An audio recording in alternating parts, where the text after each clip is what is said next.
About 50 South African citizens have taken up residence in the United States following President Trump's call for Afrikaners to take up residence in the United States as refugees if they wished. While commentators have been talking about the racial, legal, and political undertones of this move, I think it is a classic example of Africa exporting citizens to different countries around the world as opposed to other countries exporting goods and services. Why is this important for the African continent? First of all, when President Trump was reorganizing his aid department, commentators argued that Africa was going to be the most affected by these aid cuts. That was right. Africa was always and almost the main destination of foreign aid. However, commentators have argued that for the past 60 years, development aid has not transformed Africa, and we should be looking towards investment, transformation, business, and trade as the sole means to develop Africa. This ties in neatly with the argument that since conversations moved from aid to tariffs, Africa has disappeared from the news. Why did Africa disappear from the news? Because Africans do not export goods and services to the United States. This is indicative because not only does Africa not export goods and services into the United States, they don't export goods and services to other countries or continents. Our main export cannot be our citizens, cannot be our human beings. We should learn to transform, invest, manufacture, and bring in foreign direct investments, trade, and development on the continent.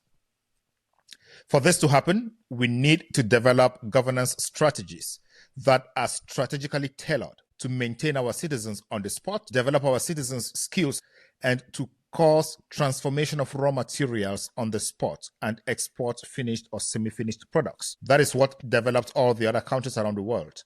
All the countries we go to for help, all the countries we go to for business, all the countries we go to for support. They all thrive on investment, trade, and businesses. Without businesses, our economies are not going to kick off. So African governance must be focused strategically on partnerships that will bring in foreign direct investment to invest on the continent, to transform raw materials on the continent, not to extract raw materials and export raw materials. When value is not added to those raw materials, they will not produce the required revenue. Of course, they won't produce those jobs and the skills won't be developed on the continent. So this calls African governments to redefine their governance strategies, because governance by vengeance, governance by retribution, anger, ego, excitement have not helped the continent.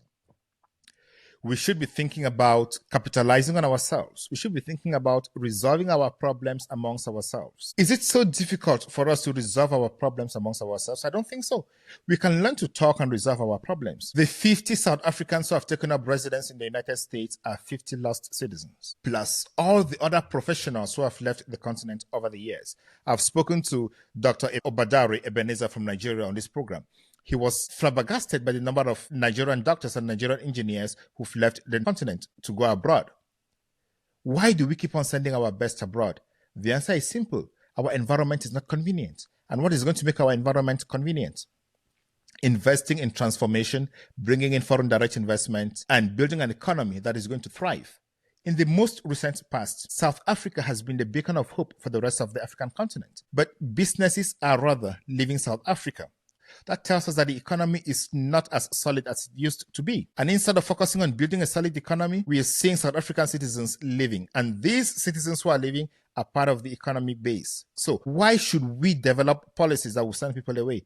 Let us think internally. Let us think of how we can coexist, how we can live our lives together and transform the continent such that every other person can depend on us, can depend on the continent, and we don't go out cap in hand begging for help from other people. I am not saying that international relations partnerships are not necessary. They are necessary, but they should be strategic to the extent that they help us build our continent.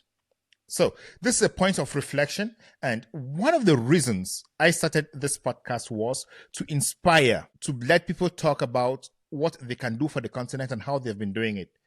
I hope to get somebody who is going to come up next so that we discuss on how whatever the person is doing. I have focused on the South African situation for over the last few months, and I'll continue talking about the South African situation by inviting guests who master the situation in South Africa to share their experiences.